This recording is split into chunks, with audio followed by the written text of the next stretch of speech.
নির্বাচনের ৩ মাস আগে তারেক রহমানের দেশের বাইরে থাকাকে এক প্রকার অপরাধ বলেই রায় দিলেন লেখক ও রাজনৈতিক বিশ্লেষক জিয়া হাসান।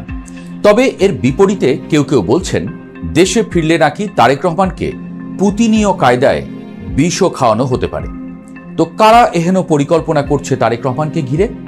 কারা চান না দেশে ফিরুক তারেক রহমান? দশকের পর দশক ধরে ক্ষমতায় থাকা মহামতি পুতিনকে নাকি একমাত্র অ্যালেক্সেই নাভালনি নামাতে পারতেন। পুতিন সে ঝুঁকি নেননি। ঝুঁকি নেয়ার মানুষ পুতিন নন। কিন্তু সবার চোখের সামনে তো আর গত দশকের রাশিয়ার সবচেয়ে প্রভাবশালী বিরোধী নেতা নাভালনিকে মেরে ফেলা যায় না। নাভালনিকে তাই অগোচরে বিষ খাওয়ানো হলো। এই 2020 সালের ঘটনা। যাই হোক, দেশেই দাবি উঠল নাভালনিকে বিদেশে নিয়ে উন্নত চিকিৎসা দিতে হবে। তাই করতে হলো পুতিনকে। জার্মানির উন্নত চিকিৎসায় সুস্থ হয়ে নাভালনি রাশিয়ায় ফিরলেন ঠিকই, কিন্তু মুক্ত বাতাসে আর হাঁটতে পারেননি। কারণ গলায় ঝুলছিল 19 বছরের কারাদণ্ড। শেষে 2024 সালের ফেব্রুয়ারি মাসে শোনা গেল নাভালনি মারা গেছেন কারাগারেই। সেই ঘটনার প্রায় বছর দেড়েক পরে বাংলাদেশেও এমন কিছুর আভাস পাচ্ছেন কেউ কেউ। তবে নাভালনির জায়গায় বসানো হচ্ছে তারেক রহমানকে। সামাজিক মাধ্যমে প্রশ্ন উঠছে, দেশে ফিরলে কি তারেক রহমানের কপালেও আছে এমন পরিণতি? তারেক রহমান নিজেও কি খারাপ কিছুর ইঙ্গিত পাচ্ছেন? দেশে কেন আসছেন না ভদ্রলোক, যখন নির্বাচনের আর মাত্র মাস তিনেক বাকি? বিষয়টিকে কিন্তু হালকাভাবে দেখছেন না কেউ, এমনকি অন্তর্বর্তী সরকারও না। তাই বিএনপি চেয়ারপারসন বেগম খালেদা জিয়া ও ভারপ্রাপ্ত চেয়ারম্যান তারেক রহমানের নির্বাচনী প্রচারের নিরাপত্তায় বিএনপিকে 2টি বুলেট প্রুফ গাড়ি কেনার অনুমতি দিয়েছে স্বরাষ্ট্র মন্ত্রণালয়। শুধু তাই নয়, একটি শটগান এবং 2টি পিস্তলের লাইসেন্সেরও অনুমতি চাওয়া হয়েছে বিএনপির পক্ষ থেকে, এবং লাইসেন্স দেওয়ার বিষয়টি বিবেচনাধীন। মন্ত্রণালয় সূত্র জানায়, এ ধরনের অনুমতি সাধারণত দেওয়া হয় রাষ্ট্রপতি, প্রধানমন্ত্রী, 3 বাহিনীর প্রধান, বিদেশি দূতাবাস, জাতিসংঘ ও আন্তর্জাতিক সংস্থার প্রতিনিধিদেরকে। রাজনৈতিক দলের জন্য এ ধরনের অনুমতি খুব কমই দেওয়া হয়েছে অতীতে। তারেক রহমান ও খালেদা জিয়া এদের কোনো ক্যাটাগরিতে পড়েন না। প্রায় 2 দশক আছেন দেশের বাইরে, তাই দেশের কোনো গুরুত্বপূর্ণ দায়িত্বেও নেই তারেক রহমান। তবুও কেন তাদের নিরাপত্তায় এমন বিশেষ ব্যবস্থা নেওয়া হচ্ছে? রাজনৈতিক বিশ্লেষকরা বলছেন, গত 2 দশকে তো বটেই, গত 1 বছরে দেশের হাওয়া বদলে গেছে অনেক, তৈরি হয়েছে অনেক বাবল। তারেক রহমান দেশে না ফিরুক এমন চাওয়া মানুষের অভাব নেই। তারেক রহমান নিজেই বলছেন, তিনিও শুনেছেন তার নিরাপত্তা ঝুঁকিতে আছে। অনেকে ইঙ্গিত দিচ্ছেন, এই নিরাপত্তার শঙ্কা থেকেই তারেক রহমান দেশে ফিরছেন না। বিষ খাওয়ানোর বিষয়টা তো প্রতীকীভাবে বলা হলো।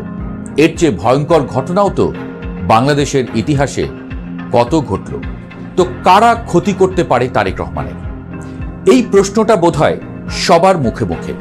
যদিও আওয়ামী লীগ এখন ক্ষমতার বাইরে, কিন্তু প্রভাবের বাইরে তো নয়। সেনা প্রশাসনের সঙ্গে তাদের দীর্ঘ সম্পর্ক, সরকারি চাকরিতেও তাদের প্রভাব টের পাওয়া যায়। অন্তর্বর্তী সরকারের মধ্যেও আওয়ামী মনোভাবাপন্ন একাংশ সক্রিয়, এমন অভিযোগ বিএনপির ভেতরেই শোনা যাচ্ছে। বিভিন্ন দলের নেতাকর্মীরা তার বিরুদ্ধে প্রকাশ্যে অশ্রাব্য ভাষায় স্লোগান দিয়েছেন। তারেক রহমান দেশে ফিরলে যে বিএনপি নতুন করে গতি পাবে, সেটা যেমন নিশ্চিত, তেমনি নিশ্চিত আরও অনেকের ঘুম উড়বে। এমন পরিস্থিতিতে তার বিরুদ্ধে নানা রকম ষড়যন্ত্র বা হামলার আশঙ্কা উড়িয়ে দেয়া যায় না। রাজনৈতিক প্রতিশোধ, ভিন্নমতের প্রতিহিংসা, এই 2টি শব্দই বাংলাদেশের রাজনীতির অভিধানে বহু পুরনো। রাজনৈতিক বিশ্লেষকরা বলছেন, গত কয়েক বছরে তারেক রহমান শুধু একজন রাজনীতিক নন, তিনি একটি প্রতীকে পরিণত হয়েছেন।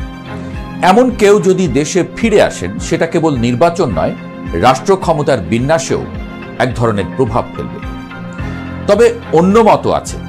কিছু কূটনৈতিক সূত্র বলছে, তারেক রহমানের নিরাপত্তা নিয়ে ভয় দেখিয়ে তাকে বিদেশেই আটকে রাখার চেষ্টা হতে পারে, যাতে তিনি দেশে ফিরে রাজনৈতিক ঢেউ তুলতে না পারেন। এই তত্ত্ব অনুযায়ী ভয়টাই রাজনীতির হাতিয়ার। দেশে ফিরবেন কবে? বিএনপি মহাসচিব মির্জা ফখরুল ইসলাম আলমগীর সম্প্রতি বলেছেন, তারেক রহমান দেশে ফিরতে প্রস্তুত। বললেন, তারেক রহমান নভেম্বর মাসের মধ্যেই দেশে ফিরবেন বলে আশা প্রকাশ করেছেন দলটির স্থায়ী কমিটির সদস্য সালাউদ্দিন আহমদ। গত শুক্রবার তিনি এমন কথা বললেন এবং শিগগিরই তার ফেরার তারিখ ঘোষণা করা হবে বলেও জানিয়েছেন তিনি। তবে আগামী 23 নভেম্বর দেশে তার ফেরার সম্ভাবনা রয়েছে বলে দলটির ঘনিষ্ঠ সূত্রে জানা গেছে। এই দিনকে ধরেই সব ধরনের প্রস্তুতি নিচ্ছে বিএনপি, এমনটাও শোনা যাচ্ছে। যা হোক, এমন কথা বেশ কয়েকবারই বলা হয়েছে দলটির পক্ষ থেকে। এ নিয়ে দলটির অভ্যন্তরেও অসন্তোষ টের পাওয়া যায় কান পাতলে। কারণ তারেক রহমানের বাইরে থাকার ফলে দলটির নেতাকর্মীদের চাঙ্গা করতে পারছে না। অন্যদিকে প্রতিপক্ষরা মাঠ গরম করছে, বিএনপিকে টিপ্পনি কাটতেও ছাড়ছে না তারা। এ অবস্থায় কেউ কেউ তারেক রহমানকে পরামর্শ দিয়েছেন, বিদেশে বিড়ালের সঙ্গে সময় কাটানোর চেয়ে দেশে ফেরা এখন ঢের গুরুত্বপূর্ণ। মামলা টামলাও সব উধাও, অর্থাৎ গ্রেপ্তারের ভয়ও নেই। তাহলে বাধা কোথায়? এখানেই বাদ সাধছে নিরাপত্তার শঙ্কা। কোনো এক অদৃশ্য জালে যেন আটকা পড়েছেন তারেক রহমান। কোনো মহা শক্তিশালী কেউ অনুমতি দিলেই কেবল দেশে ফিরতে পারেন তিনি। বিদেশে থেকে নির্বাচনে অংশ নেওয়া সম্ভব? তাহলে কোনো কারণে যদি তারেক রহমান দেশে না ফিরতে পারেন, কি হবে তখন? প্রশ্নটি এখন খুব বাস্তব। বাংলাদেশের সংবিধান অনুযায়ী যিনি বিদেশে অবস্থান করছেন না, তিনি সরাসরি সংসদীয় আসনে মনোনয়ন দিতে পারবেন না, যদি না নাগরিকত্ব নিবন্ধন ঠিক থাকে। তবে দলের নেতৃত্ব, নির্বাচনী কৌশল নির্ধারণ, প্রচারণা, নির্দেশনা এসব বিদেশ থেকেও দেওয়া সম্ভব। তারেক রহমান এ পথেই এত বছর ধরে দলের ভারপ্রাপ্ত চেয়ারম্যান হিসেবে কাজ করেছেন। লন্ডন থেকে অনলাইনে meeting, video call, virtual conference এসবের মাধ্যমে তিনি দলের নীতি নির্ধারণ করেছেন। তাই বিদেশে থেকে নির্বাচনে প্রভাব রাখার নজির তাঁরই হাতে আছে। তবে এবার পরিস্থিতি ভিন্ন। অন্তর্বর্তী সরকার নির্বাচন আয়োজন করছে, আন্তর্জাতিক পর্যবেক্ষকরা নজর রাখছেন। বিদেশে থেকে নেতৃত্ব দিলে সেটি রাজনৈতিক এবং নৈতিক উভয়ভাবেই প্রশ্নবিদ্ধ হতে পারে। তাই বিএনপির ভেতরে এক প্রকার চাপ তৈরি হয়েছে, নেতাকে মাঠে ফিরতেই হবে। বাংলাদেশের রাজনীতিতে পুনরাবৃত্তি এক অদ্ভুত অভ্যাস। এক সময় শেখ মুজিবুর রহমান ছিলেন বন্দী, পরে রাষ্ট্রনায়ক। এক সময় জিয়াউর রহমানও পড়েছিলেন বেকায়দায়, পরে প্রেসিডেন্ট। এখন তারেক রহমান প্রবাসী রাজনীতিক, কিন্তু তার নামেই কথা বলে বিএনপি। কিন্তু বড় আলাপটা হলো, নিজের বাপের সমান এখনো হতে পারেননি তারেক রহমান, সেটা সবাই মানে। তিনিও মানেন বোধহয়। দেশবাসীর মন জয় করে বিরাট প্রভাবশালী হয়ে উঠেছিলেন জিয়াউর রহমান। তার সময়ে তার সমকক্ষ ভাবাও যেত না কাউকে। কিন্তু রাজনীতির অন্ধকার কানাগলি থেকে বের হতে পারেননি সেই তিনিও। শেষ করে দেয়া হয়েছে তাকে। তারেক রহমান প্রায় 2 দশক দেশের বাইরে। এই সময়ে দেশের আবহাওয়াই বদলে গেছে প্রবলভাবে। দেশে আনাচে কানাচে তৈরি হয়েছে নানান রকম চোরাবালি। তারেক রহমান সেসব জয় করে টিকে থাকতে পারবেন কিনা সেটা সময়ই বলে দেবে। তবে সেসব মোকাবেলা করতে হলে আগে দেশে ফিরতে হবে তারেক রহমানকে। শেষ করি জিয়া হাসানের কথা দিয়েই।